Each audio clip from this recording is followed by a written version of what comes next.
people do the poll this week, and what came up this week was which duo should have never broken up in the NBA.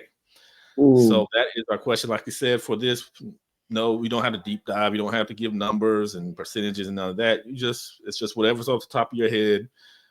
What duo would have wanted to never broke up in the NBA? And anybody want to start? I'll So start. I I'll got my start. pick. I'll Okay. start. I got Gary Payton.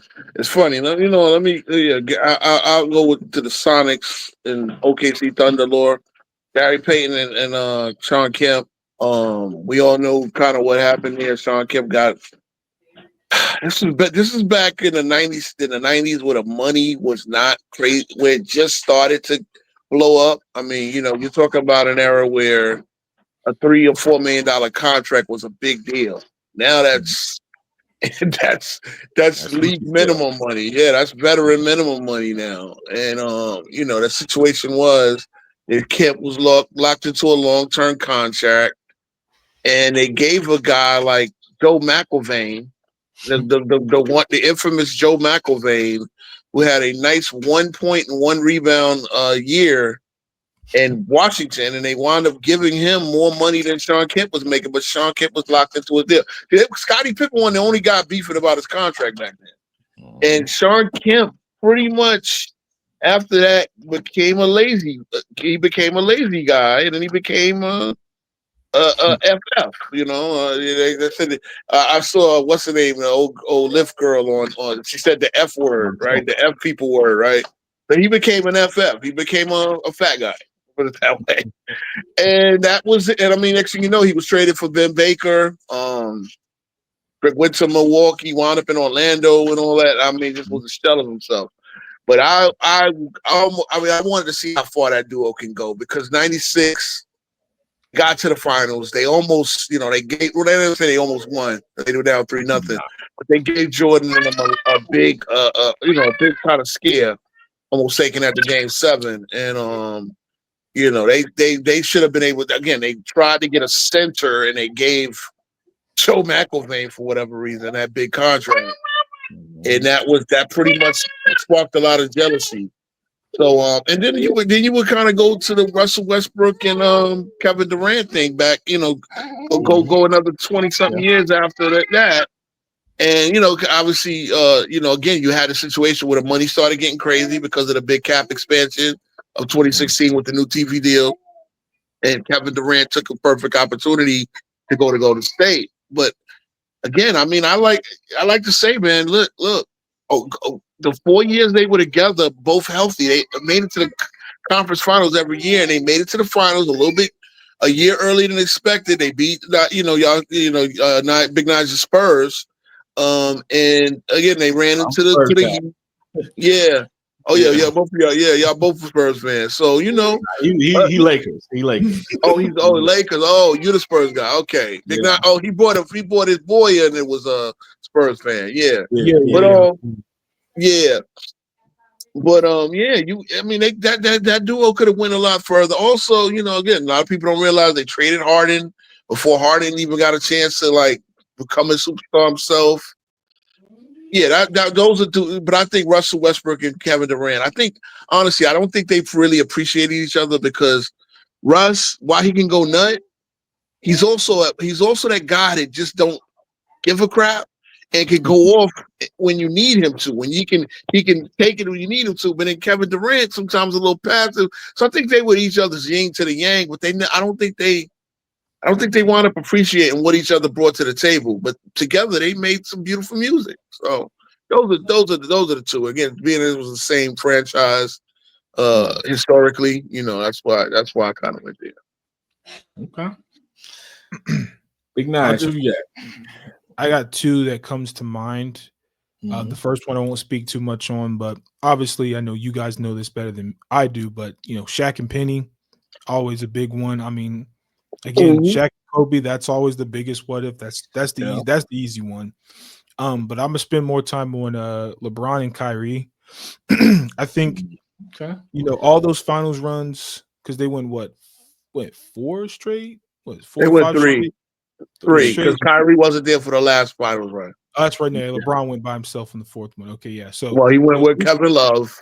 Yeah, went with Kevin Love. Get into that. J.R. Smith, yeah. J.R. Smith and whoever else was in that deal. I know Isaiah Thomas. Isaiah Thomas. But all jokes aside, like what that duo did together, all those final trips they had, coming back down 3-1 and beating the 73-9 win Golden State Warriors, like that's a piece of history that like will never be taken away from them. And even Kyrie himself, as he grew up and once he asked out and had the experiment in Boston, had his time in Brooklyn, and then now where he's at in Dallas, he reflected on it, and I'm not gonna say he regretted his decision because everybody, they live with their decisions at the end of the day. But it's just kind of that big what if, because Kyrie's game, it still translates to today's age, and even in his advanced stage, even though he's not super old, I think he's like 32 now, but he's getting up there in age. You see what LeBron's doing right now at 40. I'm just thinking if they didn't break up in 2017. And kind of, could they have got another championship? Could LeBron got another one or two? It kind of depends on how they would have fleshed out the roster. But I mean, I would have I think LeBron would have stayed in Cleveland. I think he would have retired in Cleveland and kept Kyrie as his running mate. Maybe they do something with the rest of the roster. I don't know what that means for Kevin Love, the J.R. Smiths, and the rest of that team. But if you keep your solid duo of LeBron and Kyrie, I like their chances. As time went on, obviously not against that Kevin Durant Golden State Warriors team, but that was also short-lived. They handed LeBron a few L's, yes, but then they dispersed. It's almost like Thanos and the Infinity Stones. They just gone, so it wasn't going to be a cataclysmic NBA meltdown with that Warriors team. So that was for me because I got to see them up close and all the big shots that Kyrie hit with LeBron. So yeah, it's always a big what if in my opinion, because those two were very dynamic together and they were still at the peak of their powers when they stepped away from each other. Yeah, I mean that was kind of unfortunate. How they just couldn't make that work long term. You said mine, which was Penny Hardaway and Shaquille O'Neal, who I thought was the perfect 1-2 punch back then. They were a young team. They were kind of like, he's talking about the OKC Thunder. They ran to a very tough Houston Rockets team in the finals. Was that 95? So was it 95 or 94? I think it was 95. 95. It was 95. After they got rid of Jordan and the boys, and that was a tough matchup. That was a tough matchup for Shaq. That was a tough matchup. I mean, Penny did his thing, but Hakeem was just on another level that year. That was one of the toughest championships. I did a video on this ever. Was that 95 Houston Rockets championship win? But yeah, I think the Bulls. What'd you say? They would have beat the Bulls, that 95 Houston team. Oh, no. They book it. What's Chuck said? Guarantee. You can beat that later.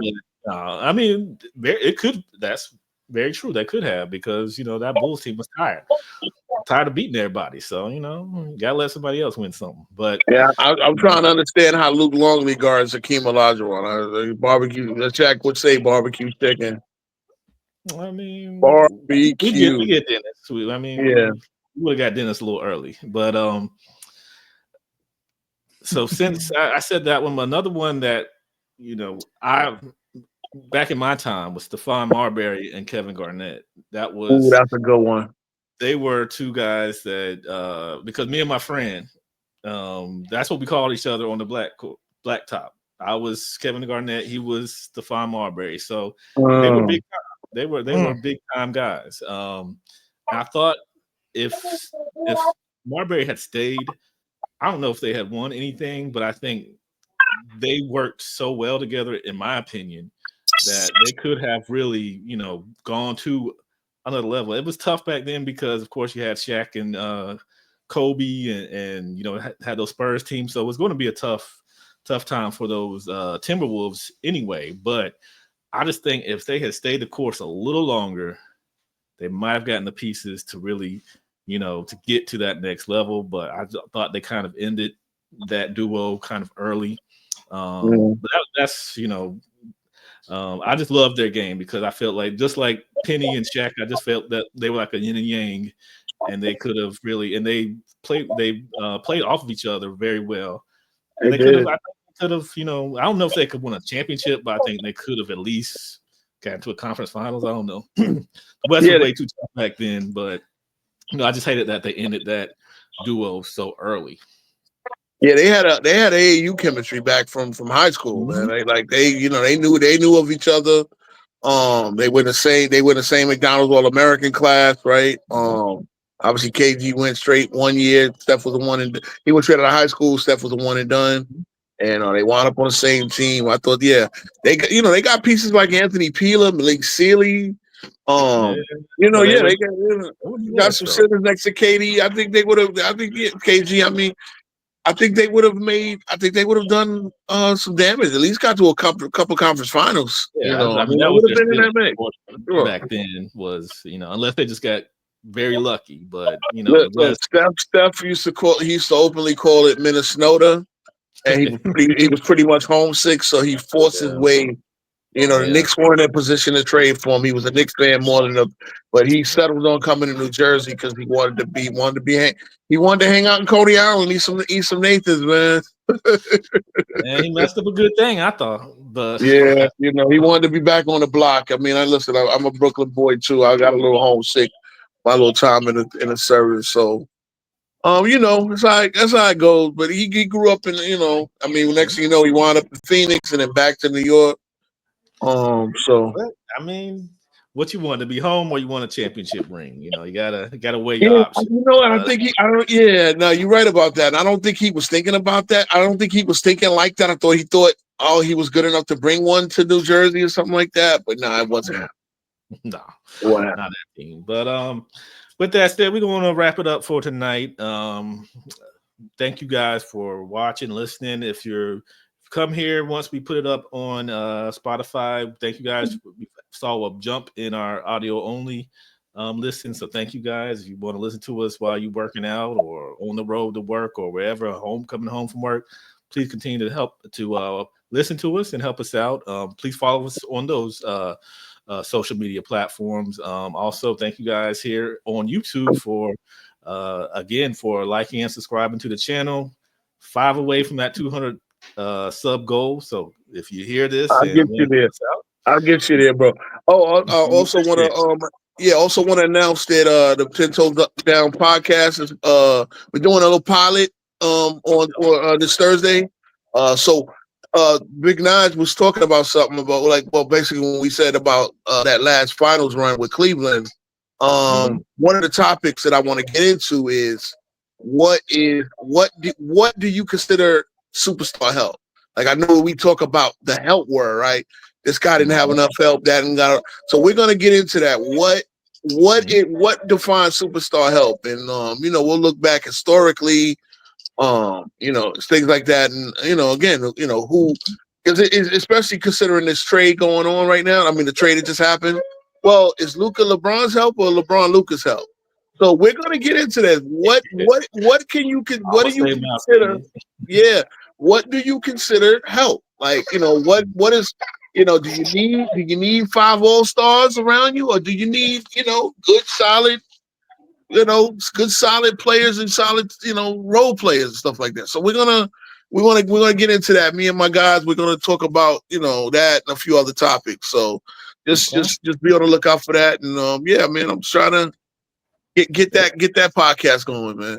Okay, so I will be happy to hear on the channel, on the GOATcast podcast channel. So we will have 10 Toes Down podcast Thursday, I believe, at 8:30. Yeah, between 8:30 and 9:30. Look out. Okay. Once I get my guys know when they can pull up, then we'll get the time down. But yeah, between right between that Eastern Standard, because those guys, 2 guys out there, I know they live in the Central Time Zone, so that's 7:30 their time. So definitely make sure to come back this Thursday and check out King's Speech and 10 Toes Down podcast. Of course, we'll always have some basketball with Big Nige, some court awareness with CW. So we No got, doubt. and Goat Talk only will be back. Friday was just not a good night for me. I was kind of tired, and it's been a long week. I was sitting in a gym most of the night, so just It didn't was have all of us, man. Yeah, all of us kind of was on that. yeah, I just didn't have the energy Friday to go. But Then we had to get ready for the Super Bowl, It was just, exactly. So it was just not a good night for me. But for my other channel, GOATcast Hoops, I will be going live, I believe, Saturday during All-Star Saturday, and just kind of live reacting, live grading what I see. So if you want to come join there, please do. So yeah, that's kind of wrap it up this week. We thank you guys for watching, listening. Please like and subscribe if you enjoyed it. Big Nine, any parting words on your side? Nope. Just appreciate everybody pulling up to the show. Definitely stay tuned because there's going to be, I don't know if it's going to be a GOAT talk or panel discussion, but I'm going to bring it up now because what King Speech had brought up about the finals help. We also are going to be talking about, the super team discussion that me and you Oh had. yeah, Like, yeah. We what definitely have does do to. super teams exist? And They we'll don't. definitely be breaking that down. He thinks they don't. You'll see where I stand. We're definitely going to have that discussion. So definitely be on the lookout for that super team discussion as well. Yeah, we definitely have to revisit that because we did this off air, but we're gonna do it on air so that you guys can know that there's super teams do not exist.